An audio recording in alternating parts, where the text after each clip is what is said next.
సారీస్ లో ప్రెసెంట్ అయితే ఇన్నాళ్ళ కాదండి, డార్క్ కలర్స్ ప్రిఫర్ చేసే వాళ్ళు ఎప్పుడు ప్రిఫర్ చేస్తున్నారు.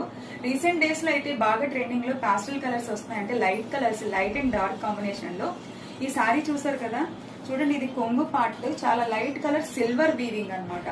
సారీ మొత్తం ఇలాగే ఉంటుంది, ఇది డిజైన్ లో ఉంటుంది. బోర్డర్ అయితే ఈ పైన ఈ చిన్న బోర్డర్ ఉంటుంది, కిందన ఈ సైజ్ బోర్డర్ ఉంటుంది అనమాట. చాలా డార్క్ పర్పుల్ కలర్. సారీ మొత్తం కూడా మనకి ఆనియన్ పింక్ తెలుసు కదా, చాలా ట్రెండింగ్ కలర్ ఇది. ఎంత బాగుందో అసలు, డార్క్ అండ్ లైట్ కాంబినేషన్ ఎప్పుడు బాగుంటుంది. సారీ ఇలా ఉంటుంది. చాలా తక్కువ రేట్లో మీకు పట్టు సారీస్ కావాలంటే ఇది తప్పకుండా తీసుకోవచ్చు మీరు. కాంబినేషన్ అయితే అదిరిపోయింది. ఇక బ్లౌజ్ అయితే చూద్దాం ఎలా ఉంటుందో. సేమ్ మనకి కొంగు పార్ట్ ఎలా ఉంది, ఇదే కాంబినేషన్ లో బ్లౌజ్ వస్తుంది అనమాట. అంటే silver weaving, silver zari weaving, ఇదంతా జరీ వీవింగ్, పట్టు సిల్వర్ అనమాట. ఇలా ఉంటుంది. సో ఆపోజిట్ అంటే కాంట్రాస్ట్